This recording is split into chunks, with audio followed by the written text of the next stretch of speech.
Շարունակվում է առավոտ լուսոն եւ շարունակում է տոնական տրամադրությունը իմ ու Մանեի վստահ եմ ձեր բոլորի մոտ։ Ու տոնական օրերին, ման, իմ սիրելի Մանե, պետք է առողջ լինես։ Այո։ Ես վաստակավոր հիվանդ ասում եմ, որ տոն օրերին, հատկապես ամանորին պետք է առողջ լինես։ Ես մի երկու անգամ հիվանդացել եմ ամանորին, գիտեմ ինչ է։ Շատ տխուր ամանոր է, չէ՞ լինում։ Այո, իսկ առողջ լինելու համար ինչ է պետք մեզ՝ բարձր իմունիտետ։ Հետևել մեր ու մեր սիրելի մարդկանց առողջությանը, բայց թե ինչպես կարող ենք օգնել, որպեսզի եթե վատ առողջ են արագ ապաքինվեն կամ արդեն չհիվանդանան, արդեն պետք է լսել մեր հյուրին, որն էլ կպատմի մեզ բոլոր գաղտնիքներն ու կտա խորհուրդներ։ Իսկ այսօրվա մեր հյուրն է բժիշկ իմունոլոգ, իմունոլոգիայի գծով Հայաստանի Հանրապետության առողջապահության նախարարության խորհրդատու Սևան Իրիցյանը։ Բարի լույս։ Բարի լույս։ Բարի լույս։ Դե, պարոն Իրիցյան, շատ կարևոր թեմայից ենք մենք զրուցելու, ինձ հոգեհարազատ ու շատ այո, հոգեհարազատ թեմայից ենք զրուցելու։ Եկեք խոսենք իմունիտետից, ինչ է իմունիտետը, ինչպես է այն աշխատում, ինչպես է այն մեր օրգանիզմում աշխատում ու չի թողնում, որպեսզի հիվանդանանք կամ հիվանդանում ենք։ Դե պիտի պատրաստվենք, որ երևի մինչև ամանոր պիտի խոսենք այդ մասին։ Այո, շատ լայն թեմա է, բայց եթե այդպես շատ հակիրճ դարձնենք ու հասկանալի առանց ավելորդ բժշկական տերմինների, ապա դա մեր պաշտպանական համակարգն է, որը այդպես մի քիչ abstract համակարգ է, որովհետև եթե, չգիտեմ, սրտի դեպքում դա պարզ է, որ այստեղ է գտնվում, նյարդային համակարգի դեպքում գլխուղեղի եւ մնացած ներվերը, ապա իմունային համակարգը ծրված է ամբողջ օրգանիզմում, այդպես որ կենտրոնացած օրգաններ չկան։ Իհարկե որոշ օրգաններ կան, որոնք պատասխանատու են, դրանք շատ անսպասելի օրգաններ են, ասենք ոսկրածուծը, փայծախը, թիմուսը կամ մուրցագեղձը, բայց հիմնական ոնց որ գործող միջավայրը դա մեր արյունն է։ Արյան մեջ են տեղակայված հիմնական բջիջները, հիմնական մոլեկուլները, որոնց ամենահայտնին այդ հակամարմիններ կոչվածը, որ կովիդի ժամանակ այդպես հաճախ բոլորը ստուգում էինք հակակովիդային հակամարմինները։ Ու տարիների ընթացքում ամբողջ մարդկության գոյության, կենդանի աշխարհի գոյությանը զուգահեռ էվոլյուցիան այդպես հղկվելով օգնել է մեզ հարմարվել մեր շրջակա միջավայրին, բայց քանի որ վերջին տասնամյակներին շրջակա միջավայրը այսպես կտրուկ փոփոխություն է ապրում, որոշ դեպքերում մեր իմուն համակարգը հապաղում է ադապտացվել այդ փոփոխվող իրականությանը եւ մենք հաճախ ականատես ենք լինում ինչ-որ խնդիրների առողջության հետ կապված։ Բայց վստահ եմ, որ մեր օրգանիզմները կհաղթարեն։ Իրականում հատկապես այս շրջանում, երբ փոխվում է եղանակը, շատ ավելի են ակտիվ դառնում տարատեսակ վիրուսները, վարակները, հաճախ բողոքում են, որ իմունիտետը սնկել է։ Ինչպես են մարդիկ առանց տարատեսակ անալիզների հասկանում, որ իրենց իմունիտետը ընկել է եւ պետք է այս կամ այն տնական տարբերակներ է կիրառել կամ ավելի վատ է ընտրել դեղամիջոցներ, որոնք երբեմն հակացուցված է։ Հավանաբար հիմնական այդպես առասպելը միֆը գալիս է այն պահից, որ խորհրդային միության ժամանակ 60-70-ական թվականներին իմուն համակարգը շատ հաճախ ասոցացվում էր առողջ ապրելակերպի կամ առողջ օրգանիզմի հետ ու դրանք երևի այդպես համարժեք էին ընկալվում եւ մարդիկ հիմա բողոքելով իմուն համակարգից իրականում ի նկատի ունեն իրենց վատ ինքնազգացողությունը կամ իրենց գնահատական, իրենց ապրելակերպի նկատմամբ, որ ինչ-որ մի բան այն չի եւ այլն եւ այլն։ Ի տարբերություն նրա, որ մեր բժիշկների համար իմուն համակարգը դա ավելի հստակ պարամետրեր են, ավելի հստակ չափելի թվեր են, այո, որոնք ցավոք բավական թանկ է գնահատելը ու այդտեղից է գալիս այդ տարաբնույթ ընկալում, հա, որ մեծ մասի համար իմուն համակարգը դա իրենց ինքնազգացողությունն է, հիվանդանալու հաճախականությունը, փռշտալու հաճախականությունը, իսկ մեր համար դա ավելի ոնց որ ծանրակշիռ հանգամանք է։ Ու այդտեղից էլ գալիս են այդ տարաձայնությունները ու վերջերս օրինակ բառացիորեն նման դեպք եղավ, երբ որ պացիենտը բողոքում էր, որ իմ հետ կապված գնացի բժշկի ու բժիշկի իմունիտետը չբարձրացրեց, փոխարենը ինչ որ խորհուրդներ տվեց, չգիտեմ, ալերգիայի հետ կապված նշանակումներ արեց, ու ստիպված նորից անդրադարձանք դեպքին, բացատրելով, որ ընկերներ իմունիտետ բարձրացնելը մեծ հաշվով շարլատանություն է, եթե դա վերաբերվում է հաբերին, չգիտեմ, իմունիտետը խթանող ինչ-որ միջոցների, վիտամինների եւ այլն։ Ու ուղղակի պետք է գոհ լինել, որ այդ երբ որ դու քո ոտքով գնում ես ու խնդրում ես, որ քեզ խաբեն ու քեզ չեն խաբում, ապա պետք է Քոնե շնորհակալությունը պետք է ասել։ Հետևաբար նաև երևի մեր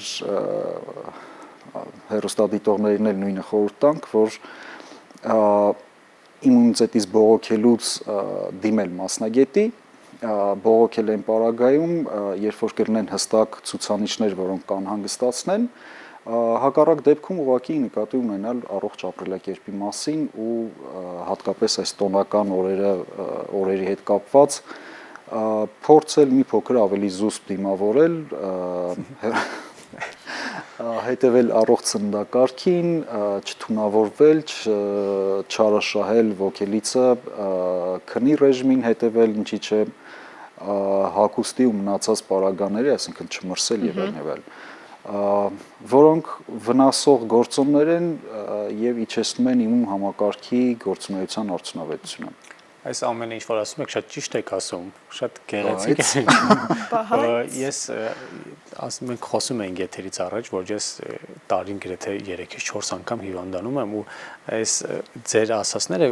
մտածում եմ ես կարող եմ այդ ամենը պահել։ Մենակ ես չէ, ինձ թվում է հազարավոր մարդիկ կան այդ ամեն ինչը վերահսկել այս ժամանակաշրջանում, որտեղ որ մենք ապրում ենք ու այդպես շարունակել ապրել։ Ինձ թվում է ուրիշ ինչ քայլեր կան, սննդակարգը, չգիտեմ, ինչ որ առողջ ապրելակերպը չօգնեց։ Ես ինչ անեմ, որ ես չհիվանդանամ։ Գիտեք, Այն մուժարուի նման է դեղահապ է, ուզում մեկ հատիկ խմի եւ Այո, մեկ հատ դեղահապ տվեք ինձ եւ ես խմեմ։ իրականում բավական դժվար է իրականում դուք ուզում եք որևէ բան չանել եւ լինել լավ, որտեվ անելու առումով անելու բաներ ցավոք շատ կան, բայց մյուս կողմից էլ այո, մեծ խնդիրներ են ու պահանջում են ոնց որ մեր իմուն համակարգը այսպես բազմաթիվ բջիջների աշխատանքի հետևանքի, այդպես էլ մեր հասարակության աշխատանքը պիտի լինի ու բերի նրան, որ ունենանք օրինակ մաքուր օդ, մաքուր սնունդ, մաքուր ջուր, պատշաճ առողջապահություն եւ այլն։ Ու եթե մենք ընտրում ենք ապրել այս միջավայրում, իսկ ցավոք այս միջավայրը ամեն տեղ է, արևմտյան երկրներում, զարգացած երկրներում նույն խնդրի հետ են բախվում, մեծ ջանք ու եռանդ են ներդնում այդ խնդիրները լուծելու համար, պիտի կամ մաքուր պահենք,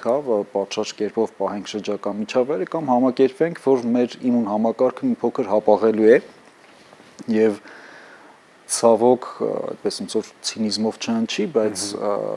բնությունը այնպես է ստեղծված, որ թույլերը միշտ զիջել են այդ բնական ընտրության ժամանակ եւ միայն ուժեղներն են հարմարվել։ Հիմա եթե մեր շրջակա միջավայրը այսպես ակտիվ փոփոխում ենք մեր սնման ռեժիմը, սննդատեսակը, հանգստի, քնի ու մյուս այդ ռեժիմները, չէ՞ որ մեր օրգանիզմը հարյուրավոր տարիներ, հազարավոր տարիներ ստեղծվել է կամ ադապտացվել է վայրի բնության մեջ ապրելու համար, իսկ մենք հիմա մի քանի տասնամյակների ընթացքում շատ այդպես կտրուկ անցում ենք կատարել դեպի բետոնե ջունգլիները, ու դա իր ոնց որ բնական հետևանքները պիտի ունենա, բայց մարդկությունը ավելի մեծ կատակլիզմներ է տեսել, մեր իմուն համակարգը շատ ավելի մեծ բաների է դիմակայել, սրան էլ կդիմակայի ուղղակի որոշ կողմնակի էֆեկտներով։ Իսկ այդ հիվանդանալու հաճախականությանը անդրադառնալով իրականում տարվա մեջ 2, 3, 4 անգամ այդպես ոտքի վրա որևէ շնչառական վիրուս տանելը այդքան էլ անհանգստանալու չէ։ Ոտքի վրայի նկատի ունեմ բժշկի չդիմելով, հիվանդանոց չգնալով, հիվանդանոցում պառկելու, հոսպիտալացվելու կարիք չունենալը։ Բայց եթե անդրադառնանք մյուս հանգամանքին, հիվանդ մարդու իմուն համակարգին,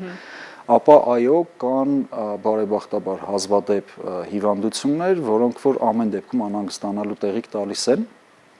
սակայն դրանց պարագայում ոնց որ այդ կրիտերիաները թե ինչպես կողմնորոշվել, շատ ավելի խիստ են, ավելի անհանգստացնող են, օրինակ տարվա մեջ 1, 2, 3 անգամ թոքաբորբ տանել, չգիտեմ, ականջի բորբոքում ունենալ, ինչ որ սնկային հիվանդություններ, ներքին օրգանների ոչ թե մաշկի, նույն այդ ՍՇՎ-ները, հա, սուրշնչառական վարակները, որոնք որ մենք տանում ենք սեզոնի ընթացքում, դրանք անընդհատ բարդանան ու կարիք լինի բժշկի կողմից ճիշտ նշանակված անտիբիոտիկների օգտագործման, ոչ թե ինքնուրույն։ Այդ պարագաներում նոր անհանգստանալու տեղիք կա ու իմաստ ունի կատարել որևէ իմունոլոգիական հետազոտություններ, պարզելու արդյոք դա իմուն համակարգի թերությունն է, թե ամեն դեպքում ինչ-որ պատահականություն կամ բնության ակտիվ փոփոխման հետևանքը։ Իսկապես այս օրերին պետք է հետևենք յուրաքանչյուրս մեր շրջապատող մարդկանց առողջությանը, փորձել խորհուրդ տալ միայն ամենափոքր հարբուխային դրսևորումների դեպքում անգամ, որը դեռ չի անհանգստացնում ձեզ, դիմել բժշկի, ստանալ մասնագիտական ցուցում եւ հետևել այդ խորհուրդներին, բնականաբար ավելի հեշտ է հետևել առողջ ապրելակերպին, քան տարատեսակ դեղորայքային միջոցներ կիրառելը, այնպես որ հետևեք առողջ ապրելակերպին, եղեք առողջ եւ լսեք միայն մասնագետների խորհուրդները։